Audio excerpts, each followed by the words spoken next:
My brothers, my levels all right.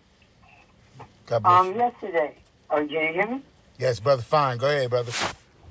Okay. Yesterday I gave a message on Resurrection Day, which many of you call Easter, which is actually a pagan holiday. I don't use the word Easter. It's not serving the same God we claim to serve and loves us unconditionally. So now I would say that. Could I say Happy Resurrection Day to all I may hear? Know this is Monday, and I'm doing it now, but due to technical difficulties, things didn't go as planned. But my word, as I would have a title for it, is take the L out. Take the L out. The first scripture I'm just going to give you is James 4:4 from the New Living Translation. You, adulterous, be recognized. The friendship with the world makes you an enemy of God. I will say it to you again. If you want to be a friend of this world, you make yourself an enemy of God. Now, I don't know what people's interpretation where you are right now. You probably were likely locked in with a person that you chose in the times to be with. Now, things have changed. Almost it felt like overnight. They changed. You move about, you can't go to the club.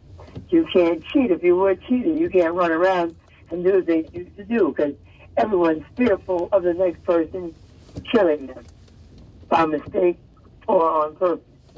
So now, the situation you're left with is you in the house with a wife or a husband or a boyfriend or girlfriend that you say not necessarily like all their ways. It's not easy to coexist where there's no peace. You may have children that you love, you raised, but you don't know them now.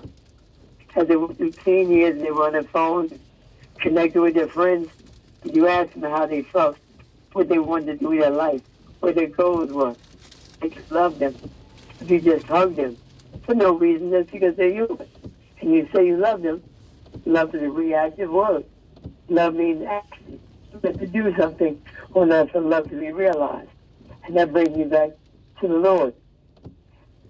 God knew that mankind could not live, could not survive, could not go forward in Him without a help. Man is mostly predicated to going toward the easy way, the not good way, the way they move by their own spirit, by their own ego, by their own pride, on their gifts, tools, skills that were not given to them of themselves.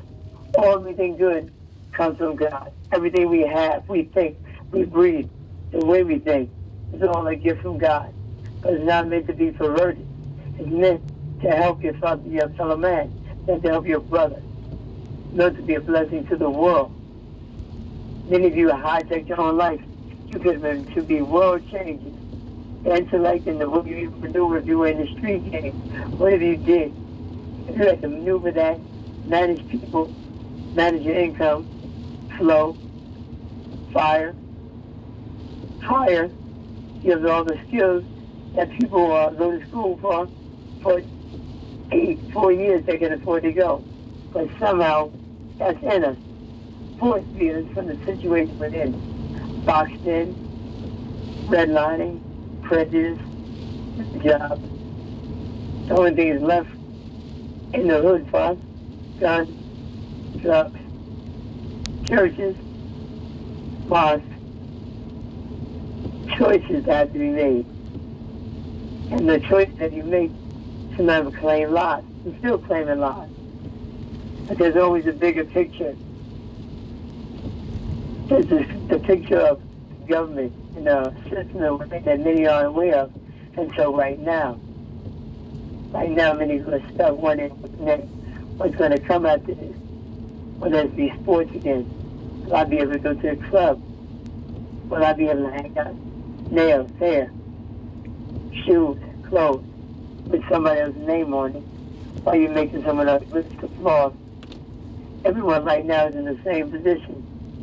Except the extremely rich, they're safe with what they feel from the pandemic. They're safe from throwing everything that people have to face. Disease and mass hysteria. They create mass hysteria. There's two sides to this thing that we serve in this world. It's either God or it's the devil.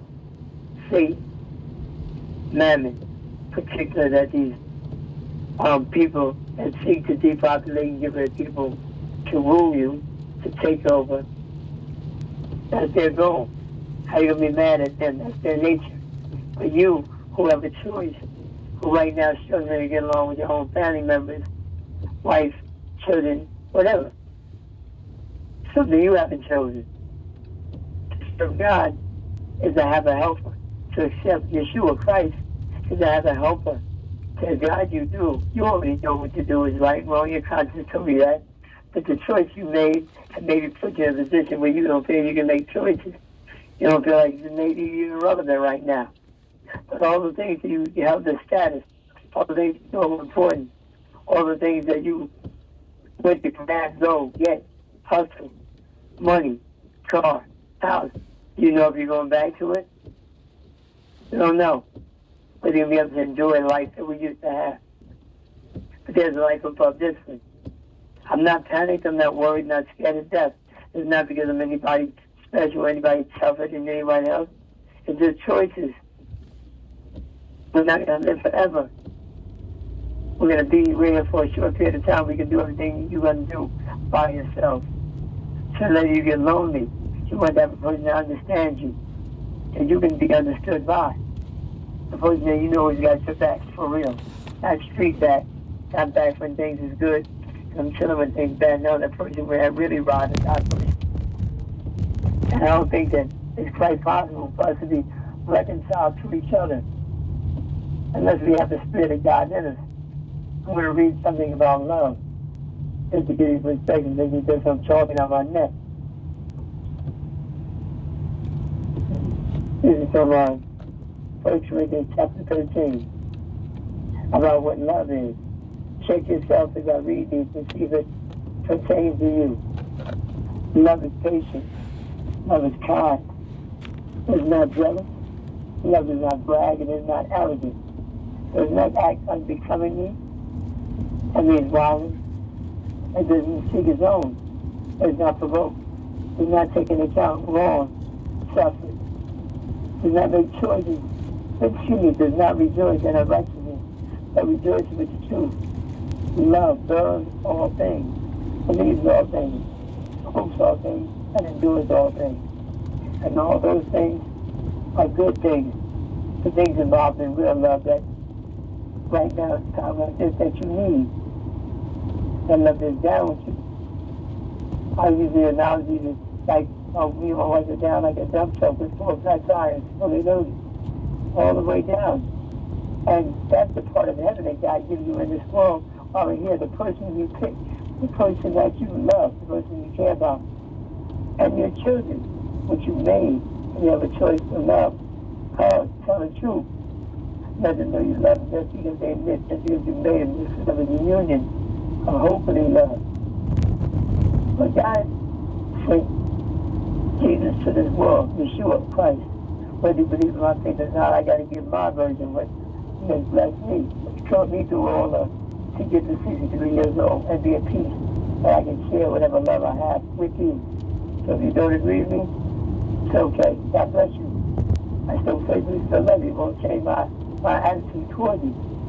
So if you understand what I'm saying, and you may be in one of these situations where you don't exactly feel love, see love, understand love, or even experience love, I pray you pay attention. Because this could help you, could save your life, could bless your life. Yeshua Christ is sent to the world to put things in order, to make things right, to help you be able to take the L out. This world shows you things, entices you with things, brings things to your mind that you might go after. Not seeking God's will, not knowing who you are, not knowing the strength, the power, and love that you will conceive them by God, that He has you here for a purpose, that you're important to the world, to your family, to people. Like the devil. You got to take them too. You got stuff on it that people want right away. Fame, money, recognition, power, money. And they don't seem like an issue at the beginning because they start out as exploration, fun, innocent curiosity. But look where it takes us. To discord with our children, child support, no knowledge of the struggle and leaving women to carry on for themselves. And I can say that I was guilty of it.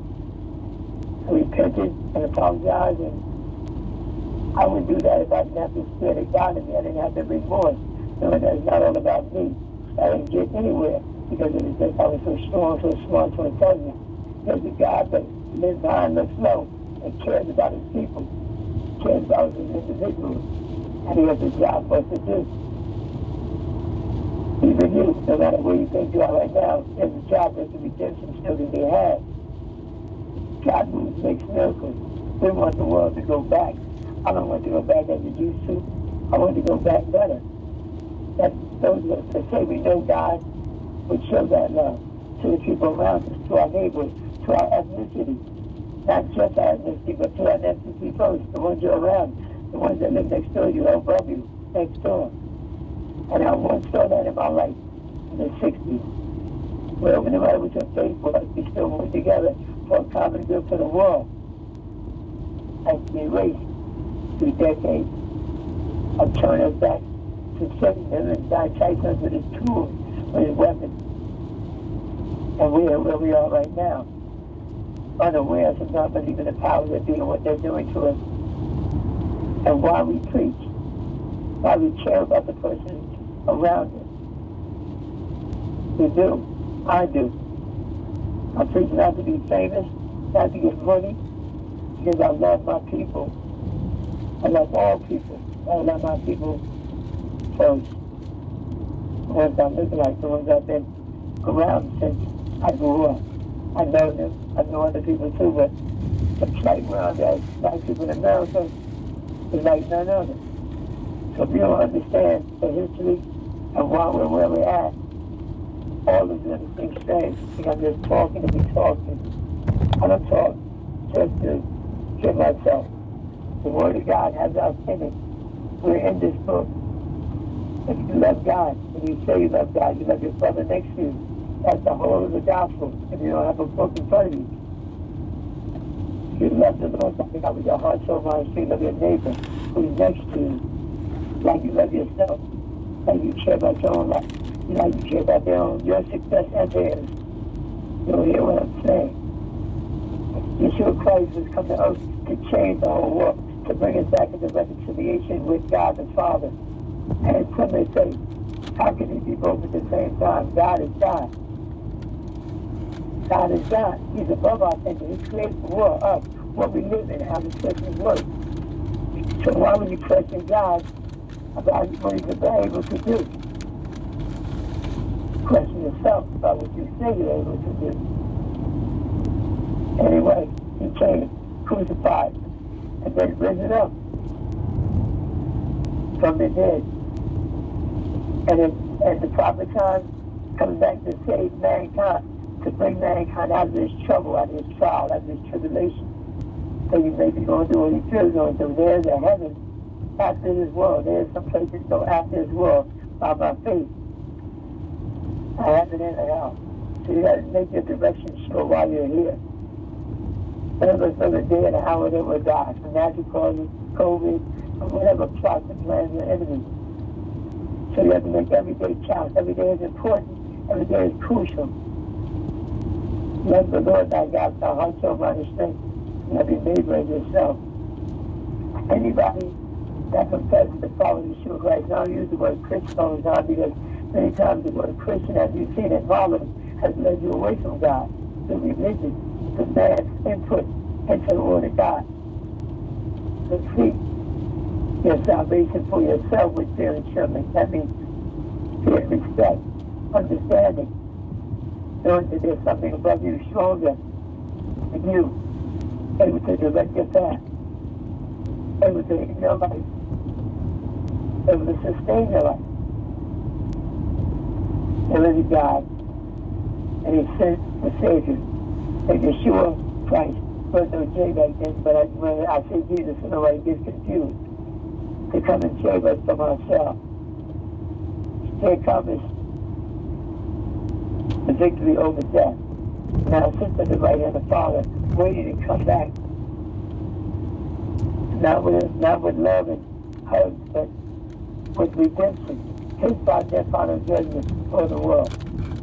And at the time, I want to be in the right place. And I pray you do too. So I've shared something with you. I pray that those that don't die, those that call themselves, maybe they know they call God Muhammad. They don't agree with everything I just said. Still the truth. And the message of what I said about love and what it is and the struggle we go through right now is still relevant. Everyone has to seek out the way they feel about God by their own spirit. Everything's out here to love you or to hate you. If you ever don't know who you are, you're hating yourself. And you're helping the devil's purpose. So I know I'm not going to bore you. I'm not going to say more. I'll probably have other sermons that connect with you. I'm not speaking from a holy mountain, from a high hill, like I'm greater than anybody. As long as it causes level, we're all equal. We all have a job to do. That's it. No one is more important than the other, no matter who you are, where you are. Everybody's opinion and what they say, hopefully from love, should be heard out and understood before you condemn. Christ has the final condemnation of man in his hand. Make sure you're right on the right side of that. To be in my house, we're going to serve the Lord. I'll pray for you in your house. You will too. And then you have peace, joy, and love that surpasses all understanding in your house, in your heart, in your mind. So you can share it with all around you. Those that reject you, keep it moving, pray for them. But don't be led to anger. Don't lead yourself to a place of escape that Satan has prepared for you. God bless you. I pray this message reach some hearts, some minds, some spirits, especially those men that just don't have a way to feed their children, to make provisions for themselves, worried about bills, worried about so much. There's a peace that surpasses all understanding. I can't be in every place at once. If I could, I would help everybody I could. If I had the work to do that.